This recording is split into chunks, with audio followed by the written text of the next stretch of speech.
कैसे हैं आप सभी लोग। आशा करता हूं कि आप सब अच्छे होंगे और अपनी पढ़ाई का भी अच्छे तरीके से कर रहे होंगे। इसी के साथ आज हम रस के साथ लेकर आए हैं रस का पाठ, जो कि वीर रस के साथ हम आपको पाठ पढ़ाने वाले हैं। तो चलिए वीर रस की परिभाषा पर चलते हैं। तो जैसा कि आप देख पा रहे होंगे स्क्रीन पर वीर रस की परिभाषा लिखा है। जब उत्साह नामक स्थायी भाव, विभाव, अनुभाव एवं संचारी भाव आदि के द्वारा पुष्ट होता है, तब वीर रस की निष्पत्ति होती है। तो दोस्तों वीर रस की परिभाषा एक बार फिर हम रिपीट कर देते हैं।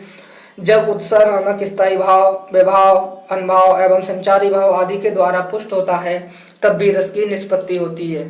इसके अलावा हमने दूसरा भी डेफिनेशन लिखा हुए हैं, जो कि आप देख सकते हैं। जब किसी व्यक्ति द्वारा युद्ध अथवा कठिन कार्य को करने या कठिन परिस्थिति में जब हृदय में उत्साह नामक स्थायी भाव जागृत होता है, तब वीर रस की निष्पत्ति होती है। इसके अलावा आप ये भी डेफिनेशन लिख सकते हैं। जब किसी व्यक्ति द्वारा युद्ध अथवा कठिन कार्य को करने या कठिन परिस्थिति में हृदय में जब उत्साह नामक स्थायी भाव जागृत होता है, तब वीर रस की निष्पत्ति होती है। वीर रस का उदाहरण जो कि हमने आपको स्क्रीन पर दिखाया है, आपको दिख रहा होगा, जो हम आपको बताते हैं। साजी चतुरंग अंग भर सर्जा शिवाजी जंग जीतन चलत हैं। इसका जब शिवाजी जो थे वो अपनी सारी सेना को चतुरंग सेना के लिए तैयार करते हैं और रण भूमि में युद्ध के लिए जीतने के लिए प्रस्तुत हो जाते हैं, चले जाते हैं। इसी के साथ हम इसका स्पष्टीकरण भी लिखा है।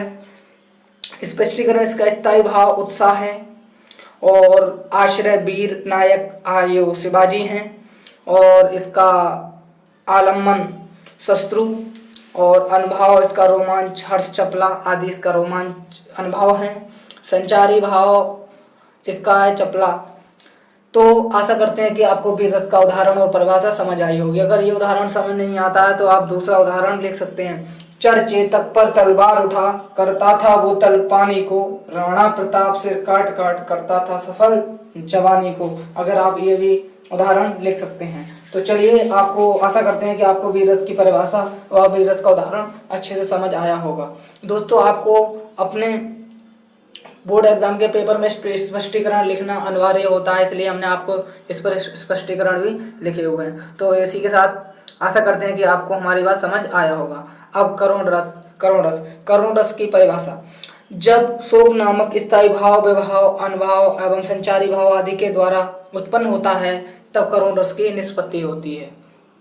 तो करुण रस की परिभाषा एक बार हम फिर रिपीट कर देते हैं। जब शोक नामक स्थायी भाव, विभाव, अनुभाव एवं संचारी भाव आदि द्वारा पुष्ट होता है, तब करुण रस की निष्पत्ति होती है। जैसा कि आप उदाहरण देख सकते हैं।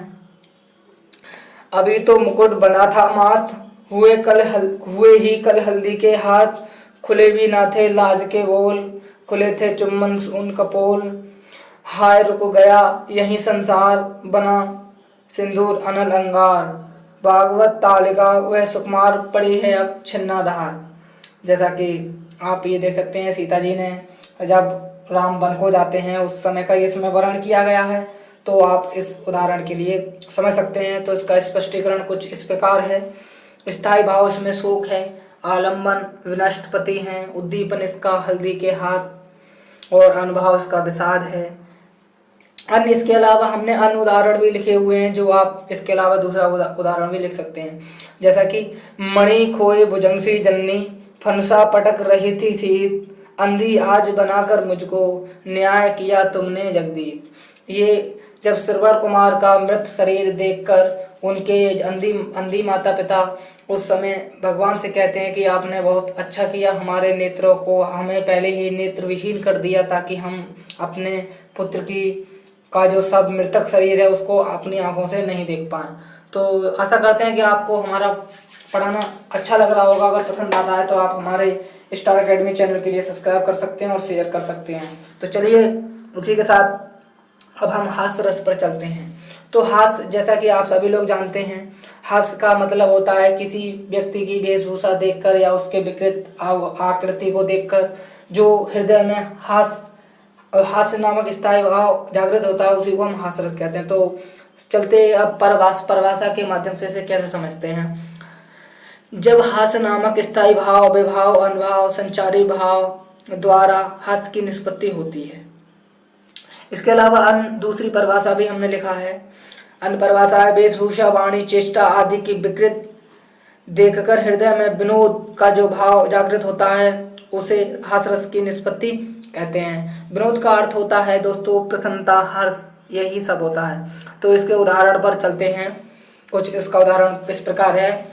नाना वाहन नाना वेशा, बिहसे शिव समाज निज देखा, कोई मुखहीन विपुल मुख काहू, बिन पद कर कोड़ बहुबत बाहू। तो जब शंकर भगवान की बारात जाती है तो उसमें विभिन्न प्रकार के वाहन सजते हैं और विभिन्न प्रकार के जो बाराती होते हैं वो आते हैं। किसी के मुख होता है, किसी के मुख नहीं होता है, किसी के 4 पैर होते हैं, किसी के 2 पैर होते हैं, किसी के आधा पैर होता है, किसी की एक आँख नहीं होती है। तो विभिन्न प्रकार से शिव जी की बारात जाती है और शिव जी की बारात का इसमें वर्णन किया गया है। तो इसका स्पष्टीकरण कुछ इस प्रकार है। इसका स्थायी भाव हास्य है, आलम्बन शिव समाज है, उद्दीपन स्वयं शिव जी हैं और इसका अनुभाव शिव जी का हंसना है। संचारी भाव इसका हर्ष, रोमांच है। इसके अलावा आप अन्य उदाहरण भी लिख सकते हैं, जैसा कि हम इस पे लिखे हैं। हाथी जैसी देह, गैंडे जैसी खाल, तरबूज जैसी खोपड़ी, खरबूज जैसी खाल। इस पंक्ति को पढ़कर आपके हृदय में हंसी उत्पन्न हुआ होगा।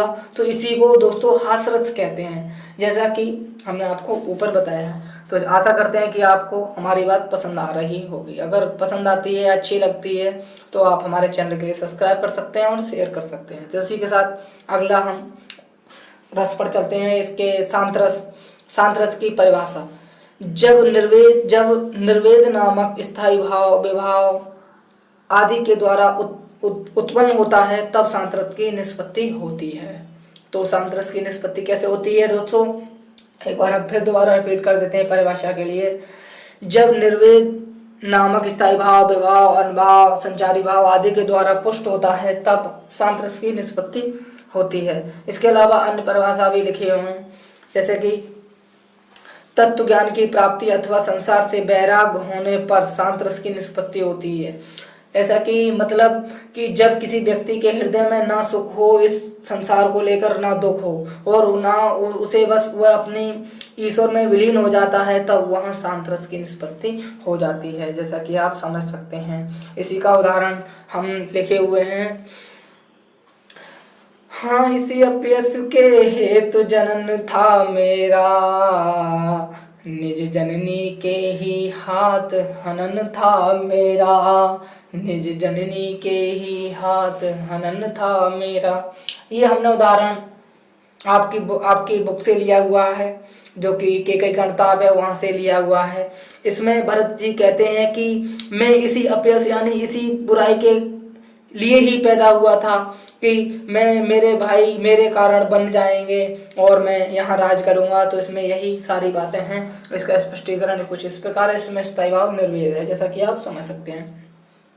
इसके अलावा आप अन्य उदाहरण भी लिख सकते हैं, जैसे तदनंतर बैठी सभा उठज के आगे, नीले बितान के तले दीप बहु जागे। ये लिख सकते हैं। तो आशा करते हैं कि आपको हमारा पढ़ाना पसंद आ रहा है। तो आप हमारे चैनल को लाइक कीजिए, शेयर कीजिए और सब्सक्राइब कीजिए। आज दोस्तों मैं आपको कुछ केकई के अनुताप की पंक्तियाँ गाकर सुनाना चाहता हूँ कि आपको थोड़ा अच्छा लग जाए क्या। तदनंतर बैठी सभा उठज के आगे, नीले बितान के तले दीप बहु जागे, टकटकी लगाए नैन सुरों के थे वे, परमाण उत्सुक उन भया तुरों के थे वे, उत्फुल्ल करौंधी कुंज वायु रह रह करती थी सबको पुलक पूर्ण मह मह कर, ओ चंद्रलोक था वहाँ चांदनी वैसी, प्रभु बोले गिरा गंभीर नीर निधि जैसी, प्रभु बोले गिरा गंभीर नीर निधि जैसी।